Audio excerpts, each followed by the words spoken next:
case you forgot, National Boss Appreciation Day, it's on October 16th every year since 1958. But still, no one seems to care much about it. It was Patricia Bays-Horowski who registered this national holiday with the United States Chamber of Commerce. She was working for State Farm Insurance Company in Deerfield, Illinois as a secretary. Hey, look, that's what they called themselves back in 1958, including using the word boss, which I don't like anymore either. But Patricia chose October 16th because it was also her boss's birthday. That's sweet, right? She did this because she felt that young people didn't fully appreciate or understand the work, the effort, the worry, the pressure and stress a boss carries being responsible for the professional, thus personal futures of so many other people. And guess what? Young people still don't care. Sorry, Patricia. Critics say, and you know critics, right? These awful people who have awful things to say about anything nice. Critics say, why should we feel obligated to purchase gifts or acknowledge supervisors, managers, or leaders who have more power and generally have more money? Well, critics, let me see if I can help out here. A, bosses, supervisors, managers, or leaders, whatever you want to call them, are human beings too. They have a heart and feelings, and they need love just like everybody else. They need to be seen and appreciated and validated at least one dang day every 365 days. I mean, come on. Just like they should be doing for you every dang day of the work year. B, you know who else has more power and makes more money, but is also perpetually underappreciated? So we had to make a national holiday in order to get the attention of all those self-absorbed underlings for a day? It's called Mother's Day and Father's Day. Mom and dad thanklessly work their faces off to provide for and coddle the self-esteem of their kids. But one day a year, we make them stop and appreciate their mom and their dad. And just like mom and dad, they don't need your gifts. It doesn't have to cost anything. They just want a little love, some appreciation and acknowledgement, maybe even a hug. And if that weirds out your HR department these days, give your boss a loving fist bump. That'll do, followed by some nice, be it sincere, words. That's it.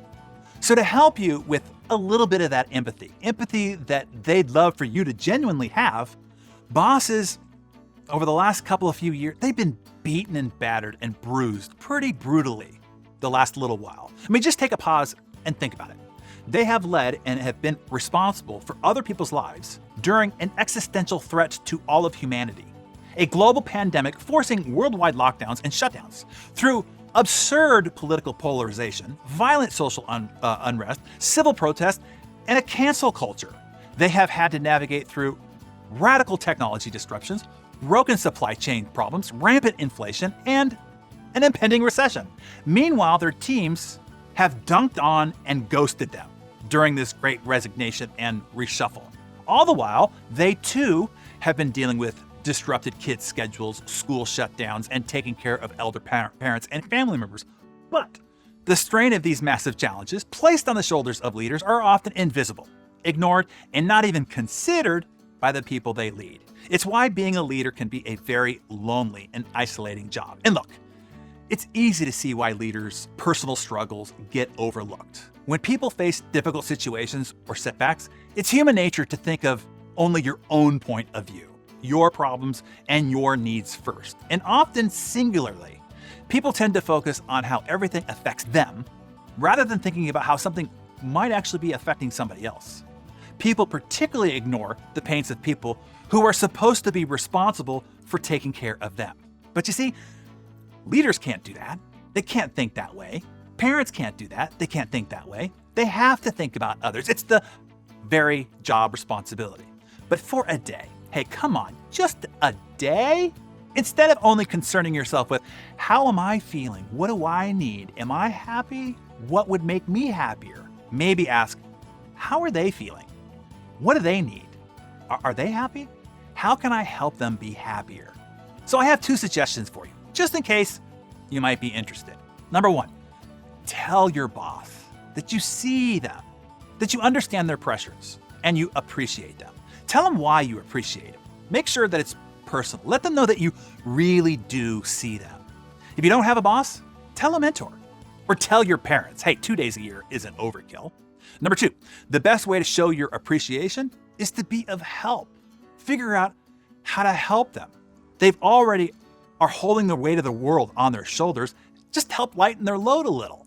Most everyone around them only adds to their load. Teammates and vendors and clients and partners and bankers and kids and parents and peers. Be the one person to lighten it. And don't just ask them how you can help. Just do it. I'll tell you, they'll love you forever for it. Unfortunately, it doesn't take much because most people around leaders don't really care that much. Just be genuine. Actually care. And again, if only for a second of one day out of 365.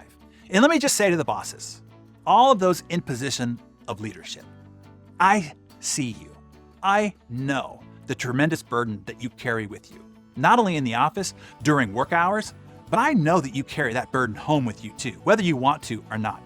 I know that you lay awake at night with that burden still sitting on your chest. When you wake up, there it is, still sitting on your chest. You think about it in the shower, while you're driving, working out, doing chores, and walking the dogs. It even sits with you at the dinner table with your family. Whether you are appreciated by anyone else or not, just know that I see you. I appreciate you. You are the motor of the world. If you stop, it all stops. Without you, the world does not advance. It doesn't progress. It doesn't grow better. So, thank you for choosing to lead. Big hugs to you. And happy Bosses Day. So Darren Daily Community, lead the appreciation. After jotting down your thoughts in your Darren Daily Journal, tell us one thing that you appreciate most about your boss or leader or mentor or parent in the comments below. I'm sure we'd all love to read about and be inspired by your loving comments.